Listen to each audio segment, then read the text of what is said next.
Hakimpet Telangana state sports school మాజీ OSD హరికృష్ణకు హైకోర్టులో ఊరట లభించింది. 2023 ఆగస్టు 13న ఓఎస్డీ హరికృష్ణ విద్యార్థినులపై లైంగిక వేధింపుల ఆరోపణల నేపథ్యంలో ఎమ్మెల్సీ కవిత ట్వీట్ చేయగా, ఓఎస్డీ హరికృష్ణను మాజీ మంత్రి శ్రీనివాస్ గౌడ్ ఎలాంటి విచారణ జరపకుండా సస్పెండ్ చేశారు.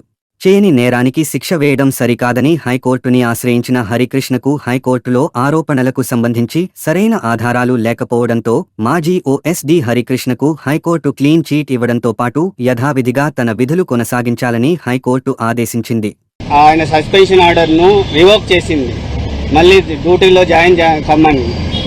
అది దీని ప్రకారము ఈ ఆనరబుల్ హైకోర్టు వారు ఈవెన్ తప్పుపట్టినారు. దీంట్లో ఏమనంటే సుప్రీంకోర్టు జడ్జిమెంట్ ప్రకారము ఏదైతే అజంప్షన్ అండ్ ప్రిజంప్షన్స్ ప్రకారం పేపర్ పబ్లికేషన్ ఇవ్వకూడదు without any complaint, without anything. So whatever proceedings are null and void అని చెప్పిందండి. ఆదివారం ప్రొద్దున్న 8 గంటలకు నన్ను సస్పెండ్ చేయడము, అదే రోజు మీరందరూ రావడం జరిగింది, మీరందరూ లైవ్ చూడడం కూడా జరిగింది. ఏం జరిగింది, పిల్లలు ఏం చెప్పారేమో అనేది. అయినా కూడా నన్ను తిరిగి 1 రోజు 2 రోజులు 3 రోజులు ఎంక్వైరీ తీసుకోవాల్సింది, తీసుకోలేకుండా ఆ రకంగా నన్ను సస్పెండ్ చేసి ఈ రోజు వరకు నేను కంటిన్యూ ఉన్నాను.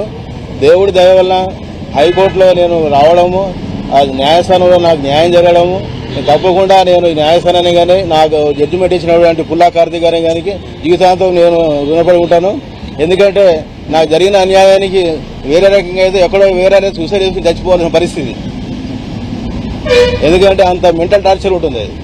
అట్లాంటి పరిస్థితుల్లో నేను కోర్టుకు రావడము, అడ్వకేట్ గారితో మాట్లాడడం అన్ని ఎంత మీ అందరి సపోర్ట్ తోటి ఈ రోజు నేను నిలబడి ఉన్నాను. ఇక్కడ ఏం తెలియకుండా సస్పెండ్ చేశారు, అది ఇల్లీగల్ గా వేయడం జరిగింది. సో అది కరెక్ట్ కాదని చెప్పి మేము చాలా 2-3 డేస్ ధర్నా చేశాం మా స్కూల్లోనే. అప్పుడు పోలీసు వాళ్ళు, మీడియా వాళ్ళు అందరూ వచ్చారు.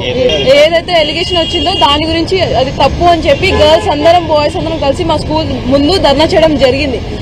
అప్పటికి చెప్పాము మేము, మా సార్ మీద అలాంటి ఎలిగేషన్ మా నుంచి గర్ల్స్ నుంచి ఎలాంటిది రాలేదు, అది ఏం జరగలేదు అని చెప్పినా కూడా ఇది కోర్టు వరకు, ఈ మ్యాటర్ కోర్టు వరకు తెచ్చారు. సో ఇప్పుడు కోర్టు కూడా ప్రూవ్ చేశారు కదా సార్ ఎలాంటి తప్పు చేయలేదు అని.